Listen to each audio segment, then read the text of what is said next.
Hello and welcome into this week's edition of the Monster Energy NASCAR Cup Series Rewind Show right here on Racing News Now. As always, I'm your host Garth Allen. Thank you once again for joining me today. If this is your first time catching a Racing News Now video, welcome.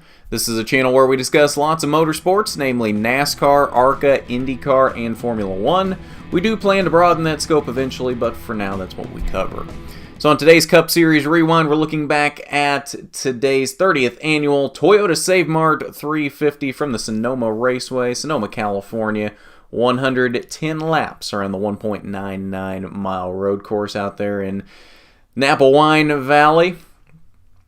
And one of the more uneventful road course races of recent memory. Only because there was only 3 full course cautions in this race, and 2 of those were stage breaks. And I say uneventful not to mean necessarily boring, because I did enjoy this race. I still think, even though there weren't that many cautions, this still was probably one of the better races of 2018. That being said, let's get into the highlights. Kyle Larson and Martin Truex Jr. starting on the front row. Larson led the first couple laps and then never led again. His car just really was kind of off for the whole day. Truex would end up dominating most of the day. AJ Allmendinger gets up there at the end of stage 1, though. He will win stage number 1, mostly because he was running about 3rd at the end of stage 1. And most everybody dove into pit road with 2 or 3 to go in the stage, trying to back up that pit strategy, kind of back up the race a little bit instead of pitting at the stage break, pitting before the caution. So Allmendinger would have had a good finish. I don't think he would have had the stage win, though. That being said, he does pick up the stage win, his first career stage victory. The only caution for an incident, though, coming just a few laps after the stage break, lap 35, and it's AJ Allmendinger again. Misses a shift about 1 lap into the second stage. Instead of going 2nd to 3rd, he ended up going 2nd to 1st and just breaks the transmission. That would be the end of the day for AJ Allmendinger. Stage 2 ends about 20 laps later, with Denny Hamlin picking up the stage victory, really doing the same thing that AJ Allmendinger did. Everybody else pitted about 2 to 3 laps left in the stage. Denny Hamlin did not, as well as a few other drivers. So Denny Hamlin picks up the stage victory in stage number 2. And then it was just a matter of who got the pit strategy right. And it really came down to, at the end, Martin Truex Jr. didn't pit when Kevin Harvick and Clint Bowyer did. Harvick and Bowyer really were the 2 cars that really kind of could match Truex today. And with Truex not pitting then, gapped them immensely. Had about a 20-some-odd second lead at one point. It got down to about 10 seconds at the end of the race, but he just had such a large lead at the end of the race, and there wasn't... Harvick and Bowyer weren't making up that much time on him to where it really made a difference, so he still ended up with a pretty sizable lead at the end of the race. Martin Truex Jr. is your winner in this race, his 18th career Monster Energy NASCAR Cup Series victory, and his 2nd at Sonoma. Remember, he won a few years back in that 56 car for Michael Waltrip Racing. And as we look at the results here, Truex was your race-high lap leader with 62 laps on the day. Kevin Harvick, the only other driver to lead double digits with 35. AJ Allmendinger did lead 5 laps, as well as Denny Hamlin leading 4. Kyle Larson led 2 at the beginning of the race. And Eric Almirola and Eric Jones each led a lap apiece. Scratch that. Eric Jones and Kurt Busch each led a lap apiece. So Kevin Harvick comes home in the 2nd position. Clint Bowyer a close 3rd right behind Harvick there, but there was really no catching Martin Truex at the end for those 2. He just had too much of a lead built up because of the pit strategy. Chase Elliott with a strong run comes home in the 4th position, and Kyle Busch rounds out the top 5. Rest of your top 10, the other Busch brother, Kurt, comes home in 6th. Eric Jones with a respectable 7th place finish. Eric Almirola in 8th. Alex Bowman and Denny Hamlin round out the top 10. 11th through 20th, Jimmy Johnson with a solid 11th place finish there. He had a really solid day going. Definitely did not have a winning car, but had a fairly competitive car. I think he probably could have salvaged a top 10 out of the day. Probably had a top 10 car, just with how the pit strategy and everything worked out. 11th was about the best Jimmy could muster.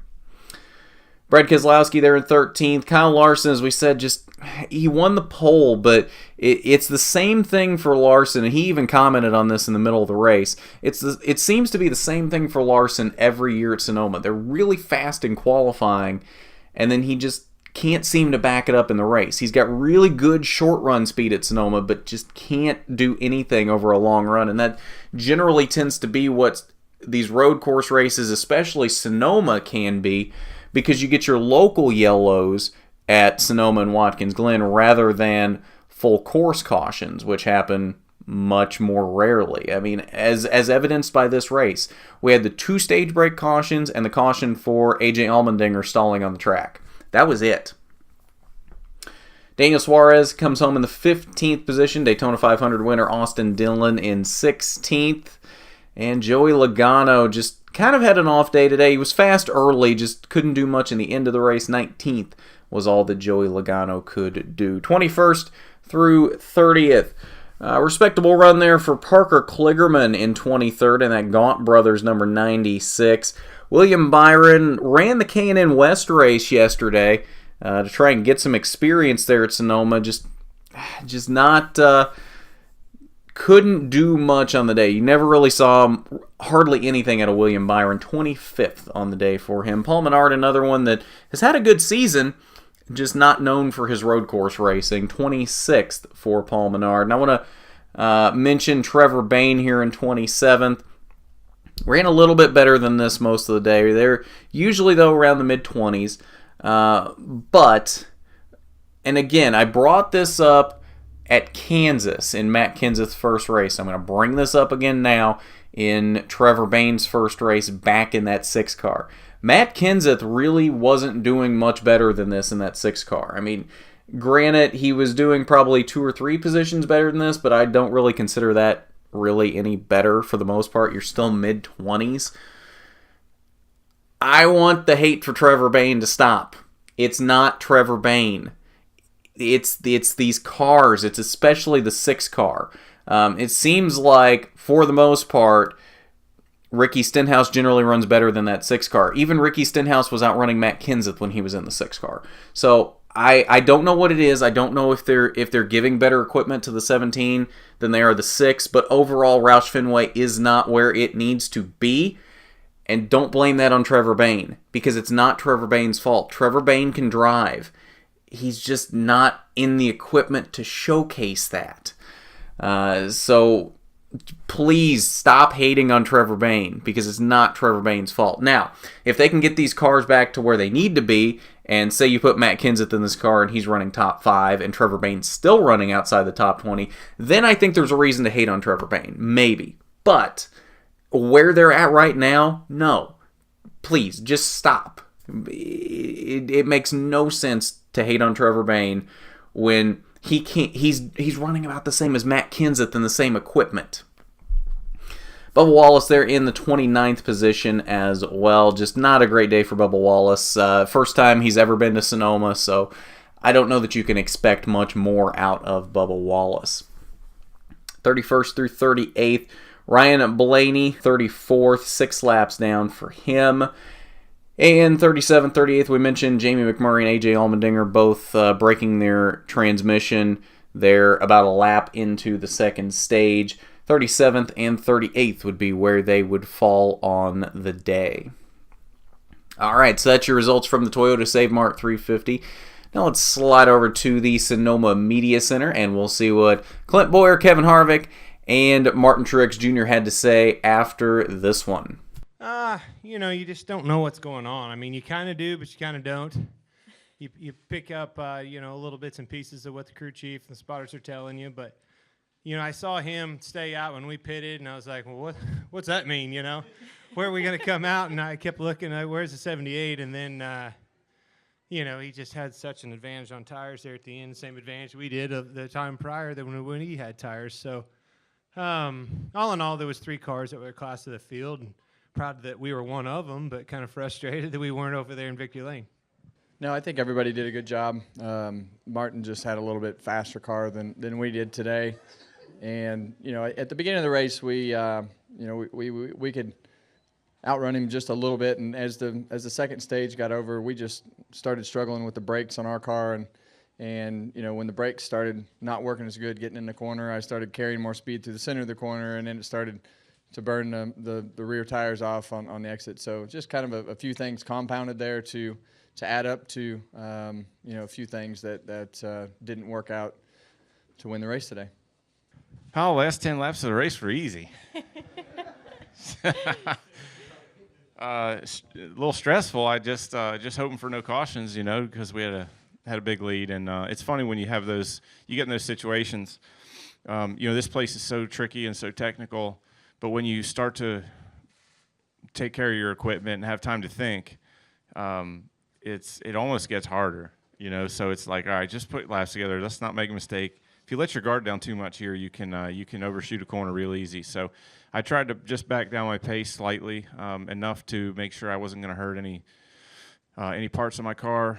No chances of locking up a tire or breaking a tranny or going off course or anything like that. But I still ran as hard as I thought I needed to. So it's a little stressful when you're in those situations because you never know what's going to happen. But all it worked out, and pretty cool to get the win here today after last year. So we thought a lot about that race last year, losing it, and it hurt. And we left here and thought about it for a long time. So to be able to come here and get it back was nice. All right, so we'll take a look at the playoff grid before wrapping up here today. And as you can see, obviously, Martin Truex Jr. puts another notch in the win column here with 3 wins now, solidifying himself in that third position in the playoff grid. Not a lot of other changes otherwise, though. Ryan Blaney slipping a couple spots after his disappointing run. He's down to 12th now. Kyle Larson back into the top 10 and 10th. And Eric Almirola moves up a spot as well, with Blaney dropping those 2. Otherwise, Daniel Suarez moving up to 19th, so back somewhat into the playoff grid picture. Still 73 points below the cut line, though, so he's got some work to do, as does William Byron there in 20th. Paul Menard, Ricky Stenhouse still within striking distance, although right now I think they're the only ones that I think feasibly can point their way in, possibly, depending what Alex Bowman and Eric Jones do. Alex Bowman has a bit of a cushion right now, but he doesn't have a lot of a cushion. It's not going to take a lot for Alex Bowman to slip right back into Stenhouse and Menard's clutches. That being said, he does have a bit of padding right now, so it's not like Stenhouse can finish ahead of him by a couple spots for a couple races and all of a sudden Stenhouse is in the playoffs. Bowman has a little bit of breathing room, and Bowman's been finishing well enough of late that I don't think that's much of a concern unless he starts having some bad luck, which is completely possible. So we will see how that goes down the stretch. But otherwise, Jimmy Johnson, Chase Elliott, starting to get a little bit more breathing room here. Eric Jones, a little bit more breathing room, although I don't think he's comfortable yet either. Just a 30-point gap. Chase Elliott, like I said, Chase Elliott and Jimmy Johnson getting there. Not quite there yet, but they're getting there. Eric Jones, I think, still has some work to do before he really feels safe. So that's your playoff grid following the Toyota Save Mart 350, and I think that will do it for us today. Don't forget pole position coming up tomorrow at 8 p.m. And if you haven't done it already, check out our Truck Series recap for yesterday's race from Gateway, as well as our ARCA rewind, recapping their race from Friday night, also from Gateway. So if you haven't done it already, hit that subscribe button and ring the bell for notifications, and hit that big thumbs up button if you like the video. It is much appreciated when you do. So with that, this has been the Monster Energy NASCAR Cup Series Rewind Show. I'm Garth Allen for Racing News Now.